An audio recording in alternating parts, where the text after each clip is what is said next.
everyone. Hi.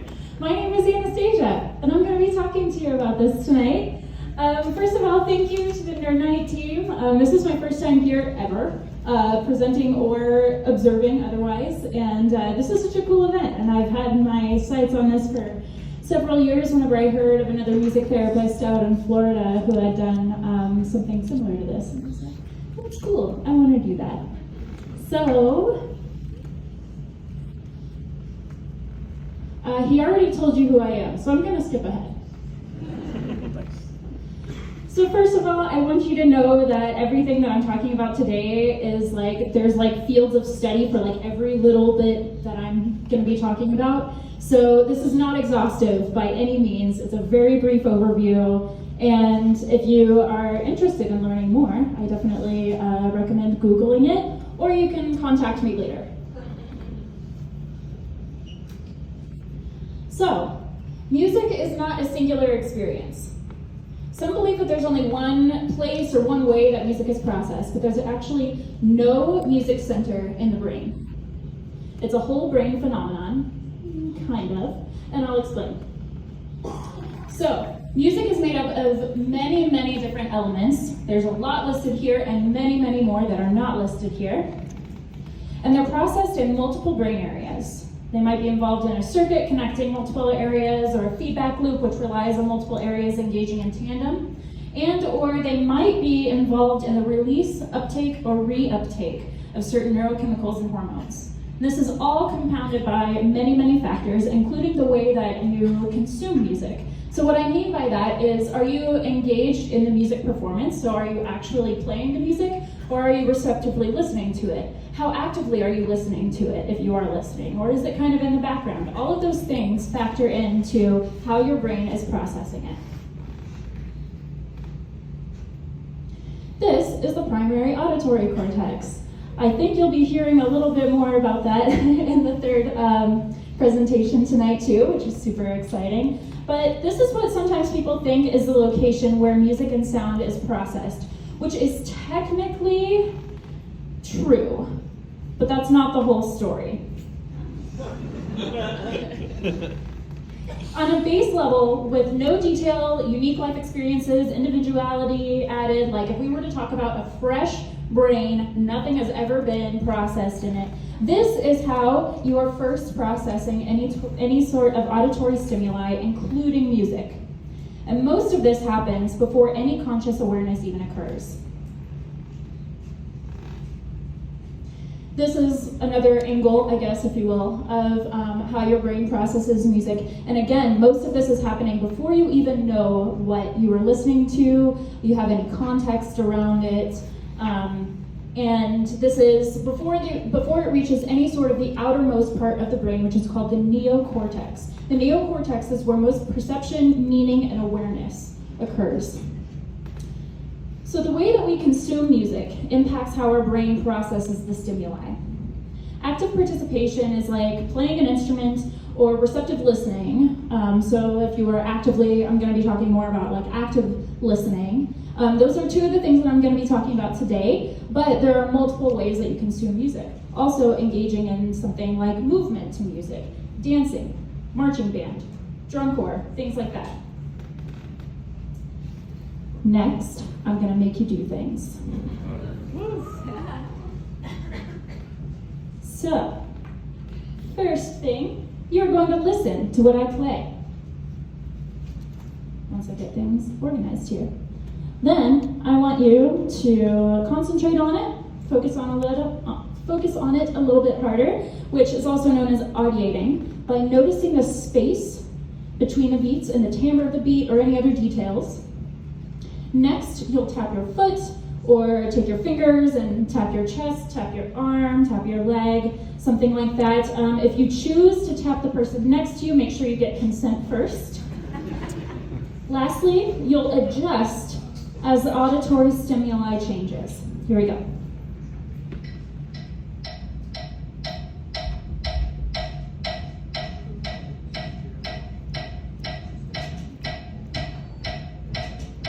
So you're tapping your foot, tapping your chest, your arm, whatever. Keep going.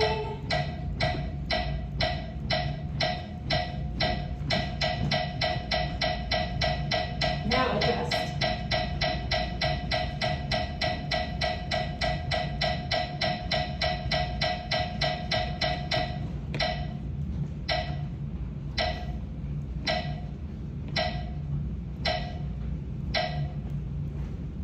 Okay, you did it. So, what did I make your brain do? First, you listened. You were becoming familiar with the stimulus. You were also contemplating whether or not you were actually going to participate. I saw you. But fun fact, your brain was actually still engaged whether you decided that you were going to be or not, because your brain was already on track to make a motor plan, even while you were deciding.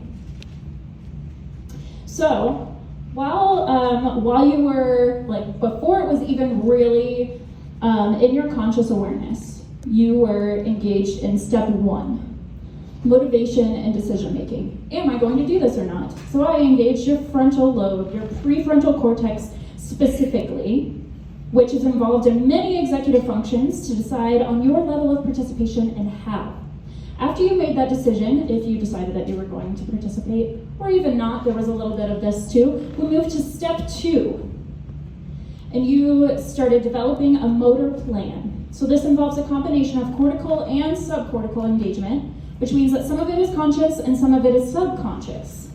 All of this happened, steps 1 and 2, before you even started moving. In step 2, your premotor and supplementary motor cortices, in addition to your somatosensory cortices, kicked in when the detection of the auditory stimulus and your decision to move happened. So step 3, your primary motor cortex and your motor system, which you can see all of those there, which are all the structures that we already talked about, plus some others, engaged, and you began the action phase of this tapping exercise. Then I threw a wrench in things, and I changed the tempo on you. So cool things started to occur. Before that though, whenever you started to get into the groove of whatever that tempo was, initially it was 120 BPM if anybody cares, your brainstem started to get involved. And that involved spinal reflexes, and your involuntary movement kicked in. You started entraining your movement to that external stimuli of the metronome because it was stable, it was consistent, and it was predictable. Basically, once your brain realized it didn't need to concentrate so hard on the task, it went on autopilot. So, whenever I changed the tempo though, your brain noticed the change. And it noticed that the consistency and the predictability changed. So then we moved to step 4, the cerebellum there. Your cerebellum, also back here, kind of the lower back part of your brain, was like, wait, okay, so something has changed here, let me help you adjust to it, and we'll get back on track. So this structure is important for refining movement, but isn't necessarily a strict driver or motivator of movement. So it works in tandem with the other structures that we had already talked about, and whenever it helped you get back on your sensory motor feedback loop, which helped you go back on autopilot once we got to 200 BPM, that was your second one, and 55 BPM. So, I'm showing you these. They're a little disturbing if you've never seen this before. This is called a sensory homunculus and a motor homunculus. Basically, you don't need to know more than that for the purposes of right now, aside from the fact that our motor cortices and our sensory cortices are laid out and organized in different ways. So, if you used your right hand and you tapped your left arm, for example, then your left hemisphere motor cortex was engaged, and then your right hemisphere sensory cortex also engaged on those, on specifically those areas. That tapping exercise and the feedback loop that it demonstrated showed how any movement, may work in a musical setting, or even dance or choreographed movement. So, of course, different body parts and there are different responsibilities that apply to different scenarios. So, if you were playing an instrument, there are different requirements for that instrument. For example, a stringed instrument is going to be different than a percussion instrument, and singing or controlling the embouchure of a wind instrument is all going to be a little bit different, though the same principle applies. Although with those last two, the cranial nerves get involved, and that just makes things so much more complex. We're not going to go there tonight.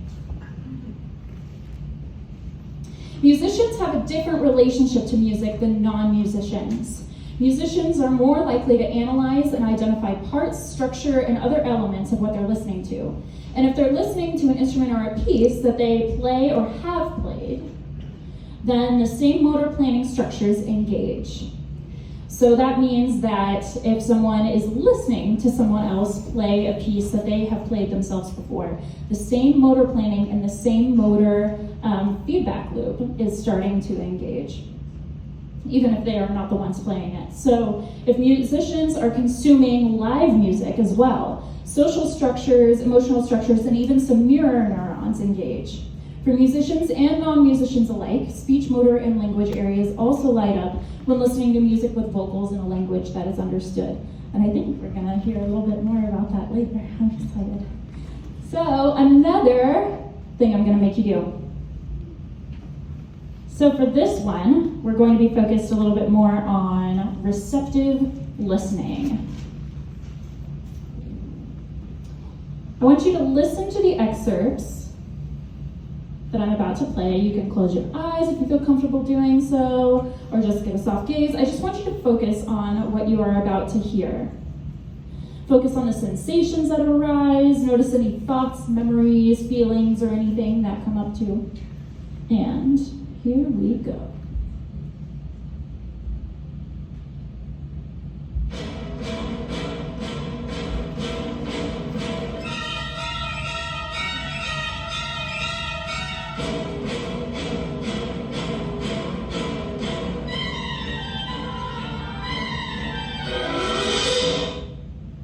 First of all, does anybody know what video game that's from? Oh yeah, that's it.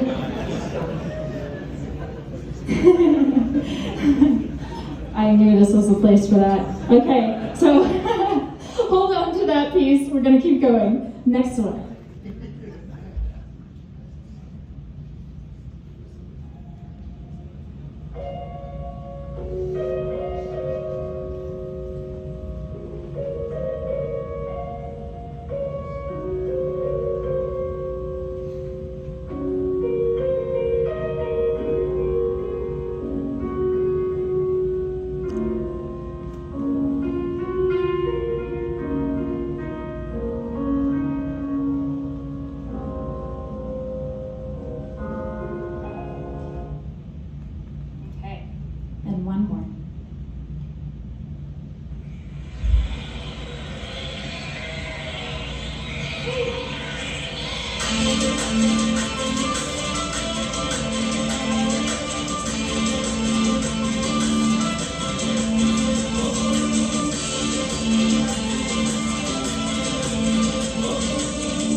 So we're going to talk about emotions real quick. This is the limbic system. This is not the only way that we process emotion, but this is one of the main circuits for it. So you experienced the auditory stimuli. This came through the thalamus. We talked about that a little bit earlier, and from there it directed and relayed the information to the relevant parts of the brain for further processing. This is slightly different for all of us, based on our unique experiences, memories, current emotional state, and neurochemistry. And you may have found some memories that arose for you, a la the Final Fantasy VII piece, especially if any of those pieces were familiar. So this would primarily be your episodic and then some long-term memory, which is housed in the hippocampus. If you weren't familiar with those pieces, your hippocampus was also processing and encoding them as memories right here, right now. Wow.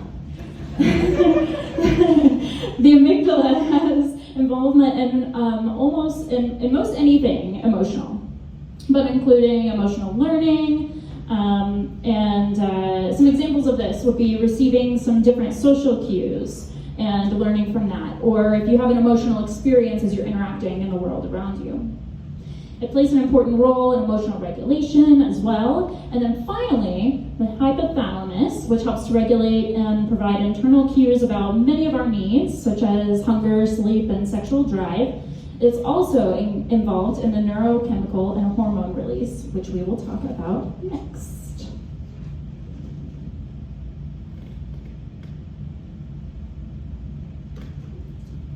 So here are some happy neurochemicals. If you had some positive memories arise from those pieces, if they were novel for you in a positive way, and or you just generally liked something about them, congratulations! You have a little more dopamine and serotonin in your system right now. You're welcome. Dopamine and serotonin are cited as two of the major neurochemicals important in the production of positively associated emotions. In the context of music, they're released when we're listening to music that we enjoy or we have positively associated memories connected to them. Dopamine is also important in the encoding of new memories and learning because it's released when we are exposed to novel stimuli that we enjoy. Dopamine and serotonin are both important for overall well-being and regulation, and they are two hormones that are targeted in a lot of psychiatric medication. Now, if you didn't like those pieces played, or if you have negatively associated memories or emotions, sorry, I gave you some cortisol. Science has its drawbacks sometimes. So what you see here is an example of the stress hormone cycle. That, and also that suggestive looking thing to the left is in fact your pituitary gland. We all have those, by the way. Now, for a little bit of a neuro-nerd side quest, we're going to talk about something else and then I'm going to come right back to this. So there's another structure actually not too far from the pituitary gland that is made up of two lumps, side by side, yes, giggle away, named by a team of male neurologists, the mammillary bodies. They don't have anything to do with lactation or anything like that. We all also have these in our brains too. But this is my plug for we need more women in science and medicine. Anyway, back to the topic at hand. The emphasis that I'm putting on positively or negatively associated memories is important because as we discussed, music triggers our episodic and our emotional memory, among many other things.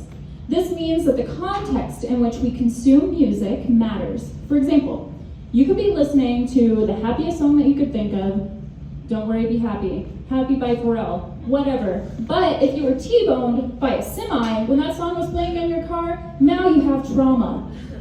And that trauma is associated with that song. And and your brain will release cortisol. You might even flash back to that moment every time you hear that song.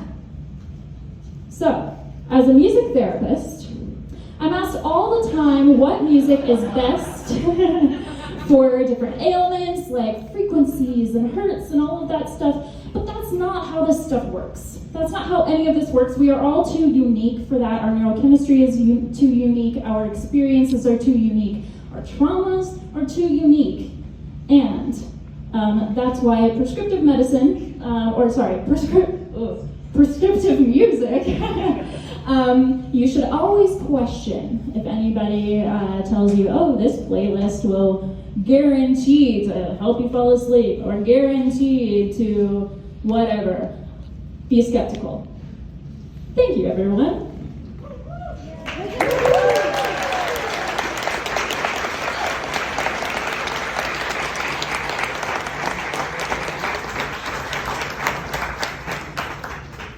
That was awesome. Thank you. Yeah. These are awesome too. What are these?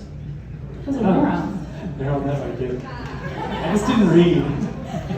I love it though. Who has questions? It's question time. We got right here. What do you think about Alzheimer's and like the way people who have Alzheimer's react? I'm gonna repeat that real quick. What do you think about how people with Alzheimer's react to music?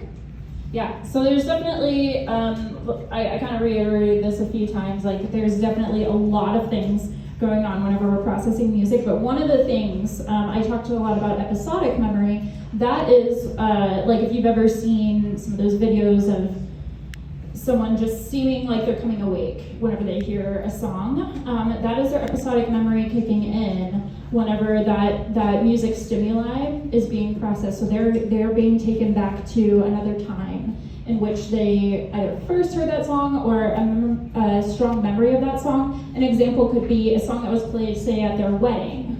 That's going to be very deeply encoded, and so if they hear that song, then there's going to be a response there. I think that's what you were asking about. He's shaking his head. Cool. Oh, let's hear it here. Is there anything behind like a pregnant mom playing a song for her baby? Is that anything? Is it like, Can you tell me a little more? Wait, let's. Is there anything that? Yeah. Go ahead. yeah, like before they're born. Like in terms of, will it like make them smarter? Does it? Okay. So that is a little bit of a complex question. The short answer is yes, and what it does depends on context.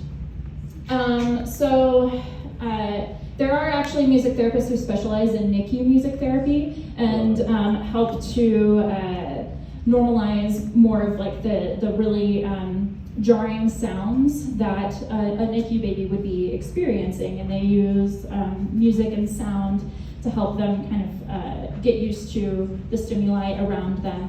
A mother that is pregnant and say maybe is singing is going to normalize her voice a little bit more in a number of different like capacities to her child, and so if we talked a little bit about neurochemicals. So if she is singing, say, whenever she is trying to relax herself, like if she's singing whenever she's happy, then the baby's going to start associating that because those neurochemicals are being released. So it depends a lot on context. That's cool. Thanks. It is cool. Thanks. Right here. Given the unique nature of all these songs to each person, how do music therapists go about introducing that with clients? Yeah, so we actually assess their preferred music as part of our assessment process, and that is one of the big drivers of why music therapy works, is because we are there to be client-centered and to meet the client where they are, and a lot of that relies on their preferred music. Thanks. That's awesome. One more. There we go, all the way in the back. I see the door extraordinaire. He's got his hand up. What are you excited about on the frontier of research in this topic in terms of like music processing or any of that kind of stuff? What's exciting you? I think Oh everybody's my gosh, that's such a great question. I'm actually not sure. Everything? That's a good answer. I consume just a lot of media and research and stuff around any of this. I also I did my counseling thesis on music performance anxiety, and so that is probably something that I'm just always wanting to learn a little bit more about. Thank you. Yeah, thank you. Thank you so much. When you put amygdala up there, I was like, Amy, good. Yeah. Everybody give a huge round of applause. Yeah. I'm going to take a quick break, go grab a drink.